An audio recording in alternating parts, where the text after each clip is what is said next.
introduce to you the driving force behind Global Cleveland and the longtime head of Forest City, Mr. Albert Ratner.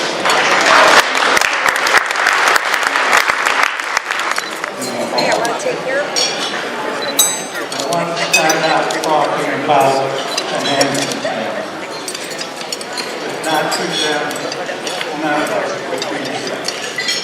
So let's give her a round of applause.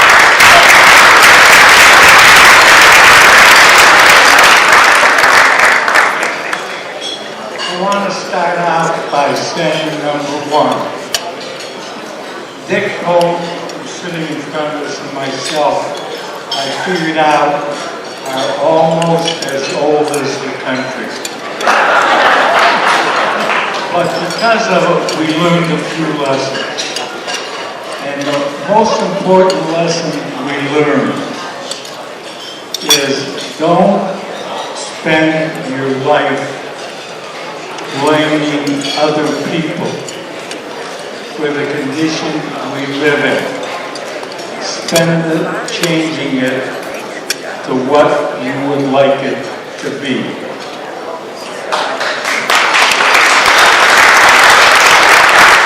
So I want to make sure that the remarks that I make are not interpreted as criticism. I am thankful for everything that's taking place. And yet, to be honest with you, I have to tell you that we're not yet doing what we need to do. I want to start off by thanking the people who came tonight, but also the people who are being honored. I happen to be a member of that hall, and I am honored that I can join such a distinguished group that are being honored tonight. So congratulations to all of you.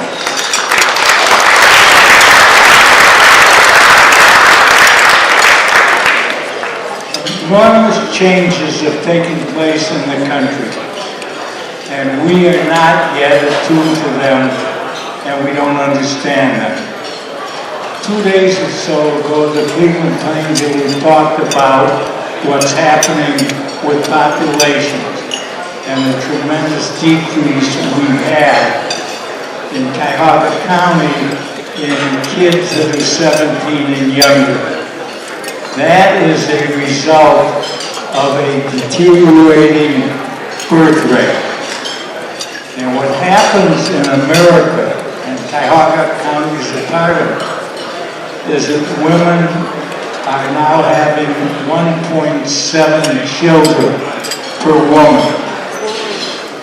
When I was married in 1950 to my late wife, that number was 5.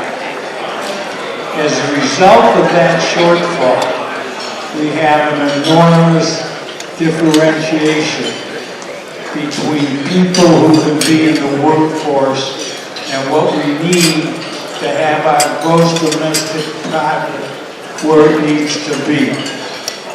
You can only get an increase in population by an increase in births over deaths and immigration. That's the way you basically get it. And because we have so many people that aren't having kids, we have this shortfall. The answer to the shortfall is longevity, having people live longer. I'm a little older than Mr. Polk. I'm 95. And are you 95 years old? This month, will be 95. When I was born, my life expectancy was 55. And that differentiation is available to everybody in this room. The chance is, if we stay healthy, most of the people in this room will live till 100 or more because of things that are taking place in the labs of the United States and the world. And that puts Cleveland in a unique position, because we are so dominant in meds and eds. hospitals. This change to longevity gives us an opportunity we have never had before. And I am not suggesting we don't continue to do what we're doing, because we're doing some really good things, and we want to continue that. But that will not be enough. In order to make change, you need to have people who haven't experienced something before, because experience is learning something and repeating it for the rest of your life. And it doesn't work. The beauty of immigrants is when they come into our community, they bring with them new ideas and new thoughts. And that's what we need. We're blessed, new mayors, new Chris, new people, a whole bunch of people. Council President's been here for 2 years. So we have the opportunity to make a change. In order to make the change, what we need to do to make the change is we have to understand where things are and how different things are. And let me point out to you some figures that Richard Paparian put together. If I said to you, would you rather live in Cuyahoga County or a county that is the 31st or the 34th best county in GDP in the United States, or a county that is, when it comes to cost of living, in the top 20% best places in the United States, would you rather live in that county or Cuyahoga County? Well, the truth of the matter is, you're living in the county. It's the top 1% of the counties in the United States. It's within the 20% of the best cost of living there is in the United States. So what I want to encourage you to do is understand we need a new plan, a new place to be. I'm going to close by telling you 2 poems that I've used in my lifetime that have helped me understand what you have to do if you want to have a community. The first one is one that was given to me and my sister Ruth by my mother. If you want to, he drew a circle and shut me out. Heretic, rebel, a thing to fly. But love and I had the wit to win. We drew a circle and took him in. So what we're all about is, how do we enlarge the circle? What do we do? How do we bring in more people? How do we accept more people? We have to do all of this, bringing in more people, by taking care of the people that are here now.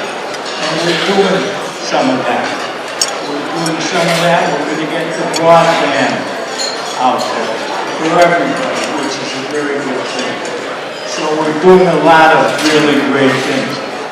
I want to close with a poem that John Galbraith gave to me a long time ago. He's a great human being. And it's called In Your Town.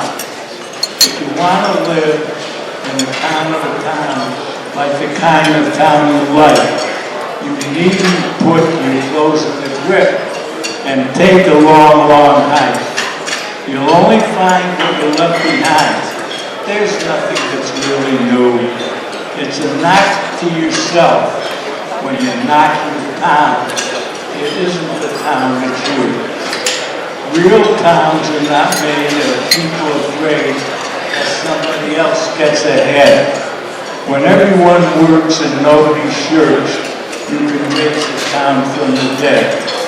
And if while you make your first mistake, your neighbor can make one too, your town will be what you want it to be. It isn't your town, it's you. So, draw the circle and understand your responsibility. At the end, if we're in the same circle, we can accomplish anything we desire. It's not the town, it's us. Congratulations.